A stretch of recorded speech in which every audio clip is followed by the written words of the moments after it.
Vivemos dias onde carecemos de uma renovação de Deus na nossa vida. Eu estava pensando há poucos dias as mesmas mensagens que há 20 anos atrás preguei em vários lugares. E quando você pregava aquelas mensagens, você via muitas vezes na igreja, a gente tinha aquela expressão: eu não sei se o céu desceu ou se a terra subiu. Muitos crentes tomados pela glória de Deus. Eu me lembro de época na igreja onde muitas vezes crentes voltavam para casa carregados debaixo do poder de Deus. Um dia eu estava pregando em Maringá, e aquela noite foi a noite que parece que Deus diz: hoje eu vou derramar, quem quiser receba. E a igreja estava aqui de receber, e o nome do Senhor foi glorificado. Terminou o culto por volta das 11 horas da noite. E era interessante que terminava 11 horas e ninguém reclamava. Todo mundo ia para casa glorificando a Deus. E logo em frente à igreja tinha um ponto onde o ônibus parava. E os irmãos saíram da igreja, os jovens entraram no ônibus. E o fogo continuou queimando dentro do ônibus. E o ônibus parece que sacudia pelo poder de Deus. E aquele crente tomado com a glória do Senhor. Era muito normal em um culto onde as pessoas se reuniam para adorar a Deus com sede da presença dele, você vê crentes arrebatados. Quem lembra disso? Crentes arrebatados. Nós temos uma geração de crentes, muitos que nunca viram ninguém ser arrebatado. Era muito normal. E a gente via a preocupação de algumas pessoas. Eu estava pregando em Campo Limpo Paulista, em São Paulo. E naquele dia foi um culto à tarde. Jesus arrebatou o irmão, a glória de Deus foi tão intensa, e o Senhor arrebatou aquele irmão, e a esposa chegou, os filhos chegou, e havia a pergunta: pastor, ele vai voltar? Porque ele estava arrebatado. E eu disse: vai, Deus está fazendo algo. E eles terminou o trabalho, foram embora, entraram na van e levaram aquele irmão, e eles foram embora. Por volta de meia-noite e pouco foi que ele voltou, naquele momento de comunhão com Deus e contando o que Deus havia lhe mostrado para a edificação da igreja. Levante a mão assim comigo, por favor, e diga: o Senhor não mudou. Diga comigo: o Senhor não mudou. Diga: a motivação humana pode ter mudado. Diga: mas o Senhor não mudou. E se Ele encontrar na igreja alguém que ainda quer receber, Ele está aqui para derramar na semente.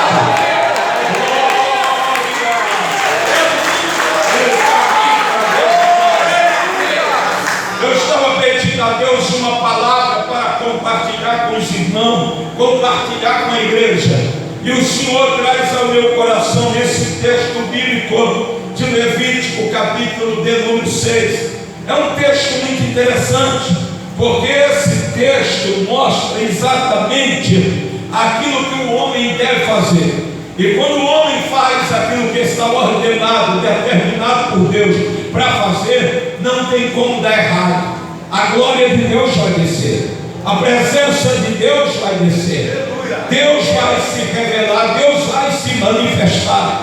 Deus dá uma ordem através de Moisés, e Moisés passa essa ordem para Arão e para os sacerdotes, e eles estavam tratando, o texto está tratando de altar. O texto fala de altar e o que podia acontecer no altar. O texto fala dos sacrifícios apresentados, do holocausto apresentado diante do Senhor no altar. E o texto diz que então tomava-se o holocausto, a oferta, um novilho ou carneiro, e com o altar preparado, o altar pronto, então se trazia esse animal e colocava sobre aquele altar.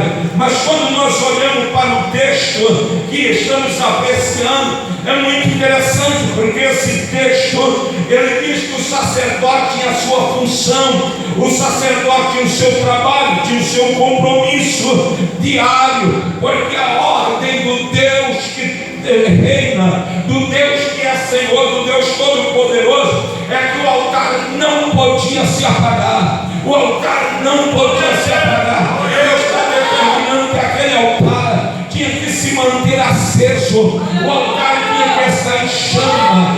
O altar tinha que ter fogo no altar. O tempo todo, jamais aquele altar podia se apagar. E para que esse altar não se apagasse, o sacerdote tinha a sua função com relação ao altar. Quando eu olho na Bíblia e eu leio a respeito de fogo na Bíblia, nós temos em toda a Bíblia 456 vezes a Bíblia fala sobre fogo, 456 vezes, sendo que 378 vezes está no Antigo Testamento. A Bíblia fala sobre fogo. No Novo Testamento, 78 vezes a Bíblia fala sobre fogo. Mas há vários tipos de fogo relacionados na Bíblia. Eu não vim falar de qualquer fogo, eu vim falar do fogo de Deus. Eu vim falar do fogo que vem do altar. Eu vim falar do fogo que vem do trono de Deus. Porque quando nós olhamos para a palavra, este fogo, e o primeiro fogo, e o fogo original do altar, não era um fogo movido por mão humana, não era um fogo com intervenção humana, era um fogo que saiu direto de Deus e veio sobre o altar. E este fogo veio sobre o altar. Então nosso Deus é um Deus que Ele tem prazer em manter o altar incendiado. Deus tem prazer, e então Deus dá ordem para que se faça aquilo que é necessário. A ordem do texto é: esse altar não pode se apagar, esse altar tem que permanecer aceso. A história bíblica diz que pela noite, ou à tarde, eles colocariam o sacrifício, eles vêm e colocam o holocausto. Então, para que este altar se mantenha aceso, é necessário colocar lenha. Sem lenha o fogo se apaga. E quando eu leio na Bíblia a respeito de lenha, lenha é uma das simbologias de oração. Lenha é uma das simbologias de oração. Quanto mais lenha, mais fogo tem. Quanto mais lenha, mais fogo tem. Oh, na basura bagaia. Qual é o problema e a dificuldade que muitas vezes a gente tem de ver este fogo aceso, este fogo liberado sobre a igreja, sobre a vida do pregador, sobre a vida do cantor, sobre a vida dos jovens, sobre a vida das crianças, sobre a vida daqueles que amam e glorificam a Deus. É que muitas vezes falta lenha. Se falta lenha, falta fogo. Mas se ainda tem lenha, ainda tem fogo.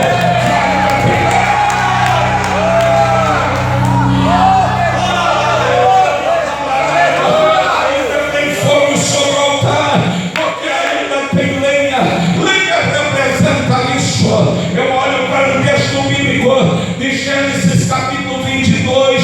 Nós temos um texto muito interessante. A Bíblia diz que um dia Abraão recebe uma ordem do Deus Todo-Poderoso. E qual é a ordem de Deus para Abraão? É que ele pega Isaac, seu filho, e ele vai para uma montanha que Deus vai mostrar, e ele vai preparar um altar, vai colocar a lenha em morte, e ele vai oferecer um sacrifício. E a vítima para o altar é Isaac, filho de Abraão. E Abraão vai porque Abraão teme a Deus, porque Abraão quer agradar a Deus.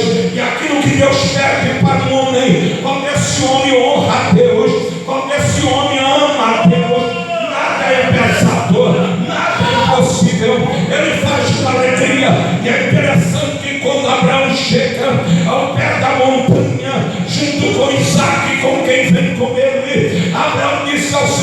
moço, ficai aqui cuidando do jumento, e eu e o moço iremos até ali, e havendo adorado, tornaremos para vós. Perceba que Abraão está indo para oferecer um sacrifício, e Abraão sabe que a vítima para o altar é seu próprio filho. Abraão poderia estar reclamando, murmurando, lamentando, mas Abraão está dizendo: eu vim para adorar, eu vim para adorar, eu vim para adorar, eu vim para adorar. Então Abraão sabe que a adoração é para Deus, e o Deus que recebe a adoração é o Deus que responde. Ele diz aos moços: vim aqui, eu e o moço iremos adorar. E é fácil de compreender isso, porque quem entra para adorar não volta do jeito que entrou. Quem entra para adorar vê a glória de Deus. Quem entra para adorar atrai a presença de Deus. Ele é baixo na batalha. Você foi convocado para estar aqui nesta noite, e eu sei que você não veio apenas para o passeio, você veio adorar. E quem vem adorar já começa a receber, já começa a sentir.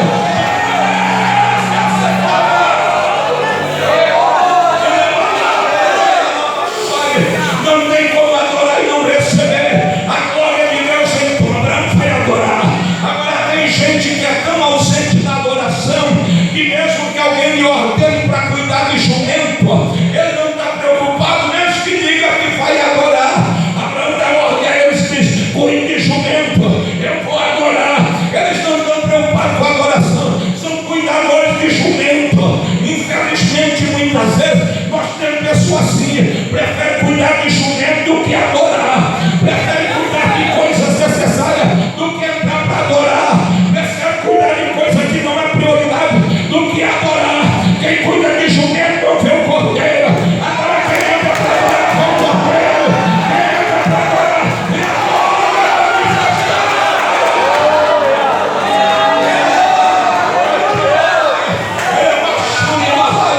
Olha para quem está do seu lado e diga: eu não vim cuidar de jumento nesta noite, eu vim adorar, eu vim adorar. E se você vem adorar, o cordeiro já está aqui, a presença já está aqui. Eu estou crendo numa noite onde Deus vai sacudir. Quem entra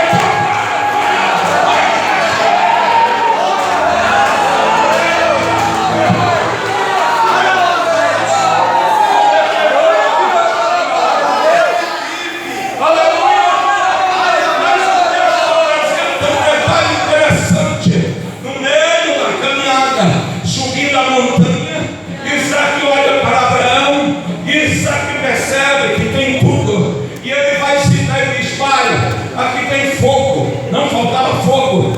Isaac diz: aqui tem lenha, não faltava lenha.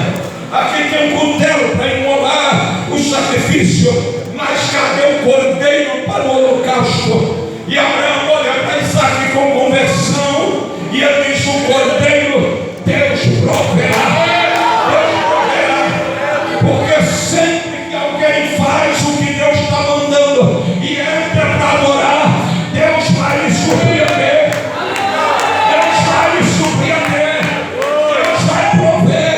Deus não toma nada ou não pede nada sem que Ele não tenha algo maior para fazer.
funciona assim: primeiro carrega a lenha, depois carrega fogo.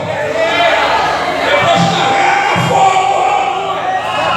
Eu estou diante de alguns jovens aqui que Deus tem promessa, Deus tem propósito, Deus tem ordem na sua vida. E se você entender esta mensagem nesta noite, a partir de hoje, dizer: eu vou carregar muita lenha, vou carregar de manhã, à tarde, à noite, de madrugada, porque daqui a um tempo eu vou encontrar você em algum lugar e você vai dizer: pastor, eu estou carregando fogo, eu estou carregando fogo.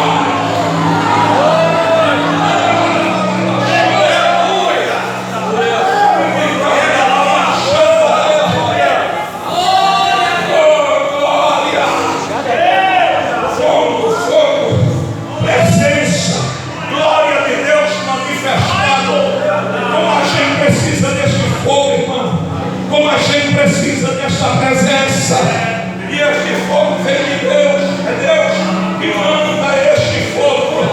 Deus trouxe ao meu coração um texto bíblico, e eu fiquei maravilhado com a forma como Deus age.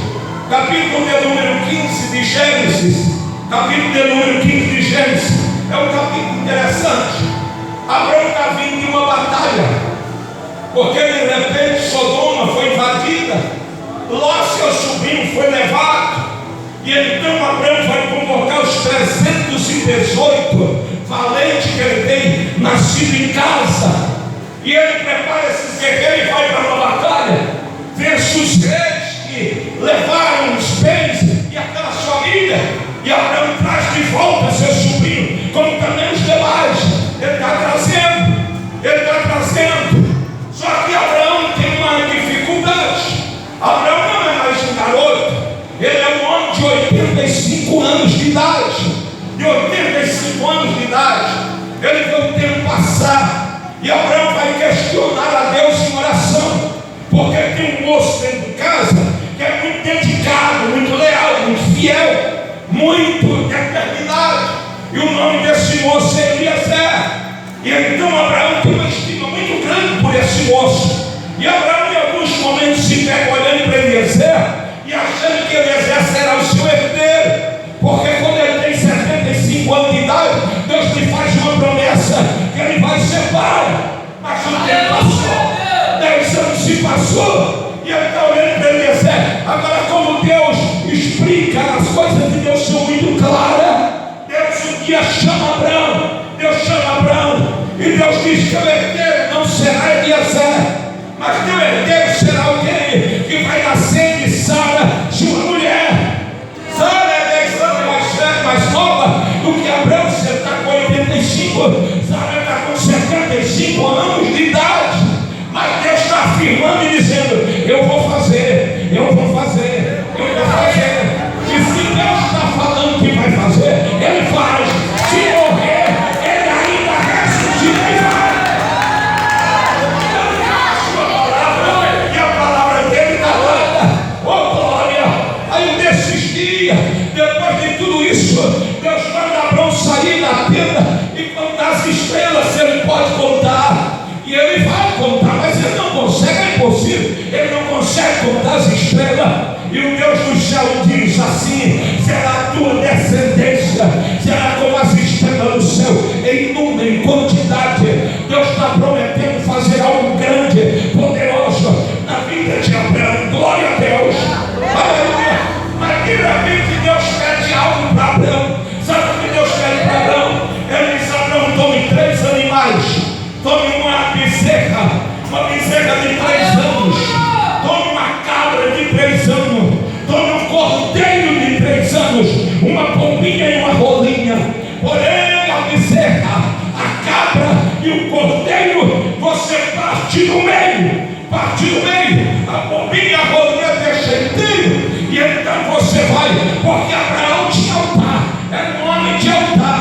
Então você coloque os elementos, os animais, as partes, uma de frente para a outra, a parte da bezerra, uma parte, uma metade de frente para a outra, e assim sucessivamente: a bezerra, a cabrita, o cordeiro, a pombinha e a rolinha.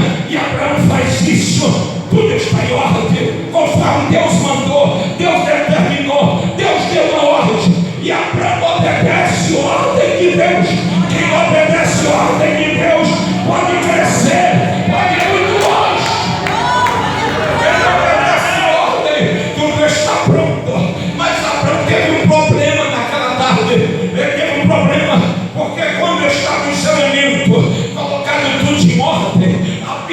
diz que descia as aves de rapina, descia e vinha sobre o altar para tomar o sacrifício, para tomar a oferta. Vinha as aves de rapina. E sabe qual foi o trabalho de Abraão? Um homem com 85 anos, enxotar ave de rapina. Ele tem zelo pelo altar. Então as aves descem e Abraão corre atrás das aves. E virou aquela correria. O que poderia ser prazeroso, o que poderia ser um momento muito especial, virou um momento de angústia. Abraão está angustiado, Abraão está inquieto, Abraão está cansado, porque as aves de rapina vêm sobre o altar. As aves de rapina querem tomar o sacrifício, e Abraão corre atrás delas, enxota elas, e Deus quer confirmar algo na vida de Abraão. Deus quer confirmar. Aí o que Deus faz, como Deus trabalha de forma maravilhosa. A Bíblia diz que no cair da tarde, quando o sol se põe, Deus mandou um sono tão pesado em Abraão, que Abraão não aguentou e adormeceu. Deus sabia como resolver um sono pesado de Abraão, e Abraão adormeceu. Quando Abraão adormeceu, aí vem Deus falando com Abraão outra vez, falando com Abraão, aleluia. E a Bíblia diz que Deus estava confirmando promessa, Deus estava fazendo aliança, mas Abraão está muito incomodado de tal forma que Deus não pode falar com o homem quando está inquieto. Deus fez o sono vir sobre ele, e agora Deus fala, Deus se revela, Deus se revela. Ei, eu tenho uma palavra da parte de Deus para você. Eu estou diante de homens, eu estou diante de mulheres, eu estou diante de pastores, de liderança, gente com promessa, gente que Deus chamou, gente que Deus separou, gente que Deus investiu, arrancou você, tirou você, moldou você, colocou a presença dele em você. Mas Deus tem mais para fazer, Deus tem mais para fazer. Mas sabe o que está acontecendo?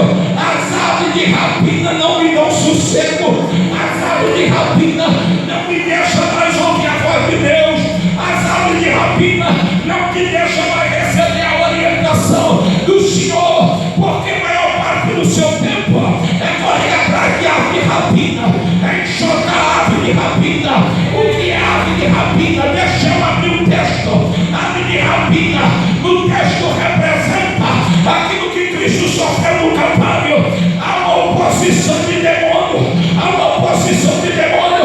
Ave de rapina para mim, para você, eu achando que representa fofoqueiro de plantão, linguarudo, caluniador, defamador, invejoso, gente negativa, gente sem propósito, que ao invés de adorar, quer roubar teu sacrifício, quer roubar teu propósito, quer tirar teu propósito.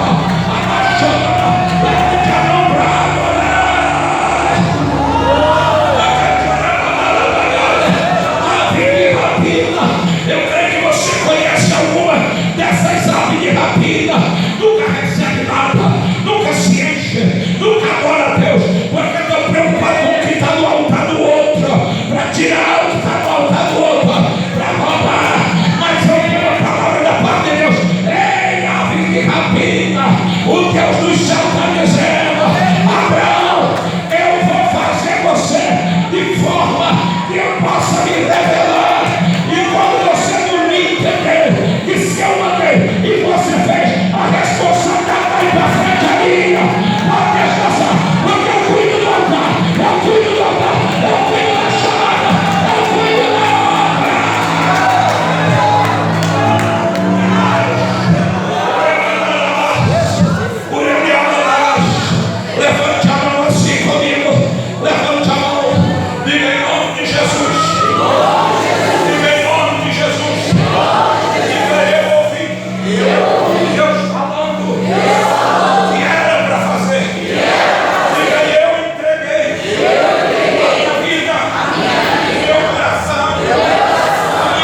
passo o tempo inteiro tentando arrumar argumento para dar explicação. Eu preciso da explicação, eu preciso me defender. Deixa eu lhe dar uma palavra. Cuide da sua integridade com Deus, cuide da sua reputação com Ele, da sua reputação com Ele. Olha para quem está ao seu lado e diga: cuide da sua integridade com Deus, porque Ele vai cuidar da sua reputação. Ele vai cuidar da sua reputação. Ele vai tratar, Ele vai tratar, Ele vai tratar.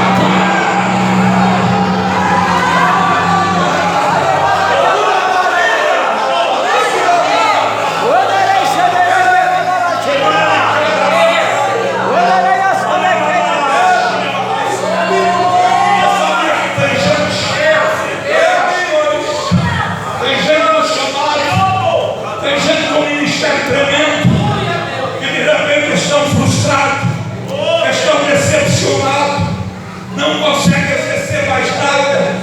Tudo que começa nunca conclui lá no meio do caminho, porque de repente as aves de rapina aparecem, e quando as aves de rapina aparecem, entristece sua alma, entristece seu coração.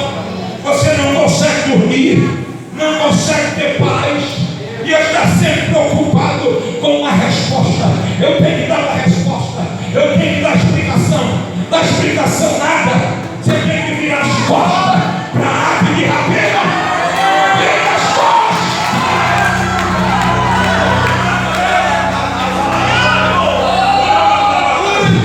Levante a mão assim comigo. Você crê que o Deus que te chamou se responsabiliza pela sua chamada? Deixa eu ver. Deixa eu ver. Você crê que o Deus que mandou você construir, levantar, voltar e colocar os elementos, o altar é dele, a partir do momento que você fez, não é mais seu, é dele. E se é dele, ele cuida. Se é dele, ele cuida. Se é dele, ele cuida. Sabe o que Deus está dizendo aqui para alguém? Seja feliz, rapaz. Vai adorar, vai dar glória, vai celebrar, vai ser cheio, vai dar glória, vai dar glória.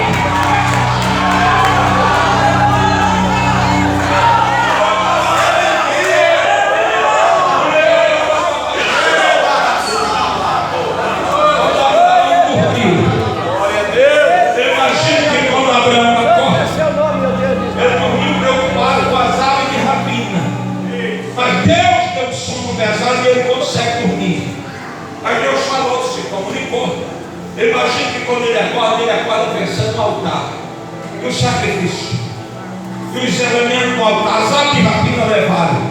Mas quando ele acorda, que ele olha para o altar, sabe o que ele vê no altar?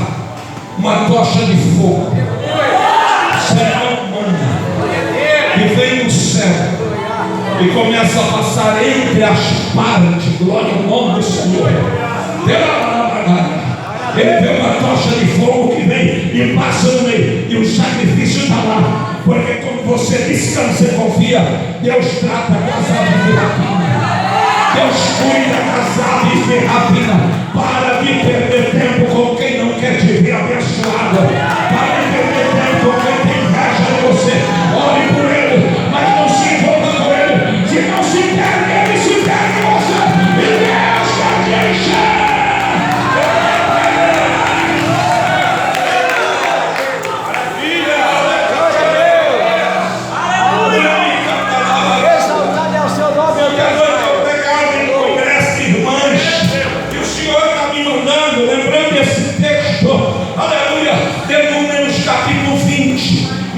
Capítulo 20, o maior sonho de Moisés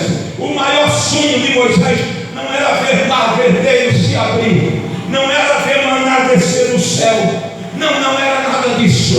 O maior sonho de Moisés é entrar em Canaã, é colocar os pés em Canaã. Esse era o maior sonho de Moisés, e Moisés lutou por isso, trabalhou por isso, perseverou por isso. Mas quando você chega no capítulo 20 de Número, Moisés vai ter um problema muito sério, porque no capítulo 20 a irmã de Moisés, Miriam, morre. Moisés está com luto, e as pessoas não respeitaram o luto de Moisés. Em vez de olhar para o líder que está vivendo um luto pela perca da irmã, as pessoas murmuravam pelos cantos, reclamavam canto. E então Moisés vai ouvir isso, Deus ouviu isso, e elas olhavam para Moisés e confrontavam, e diziam: por que tirou a gente do Egito? Por que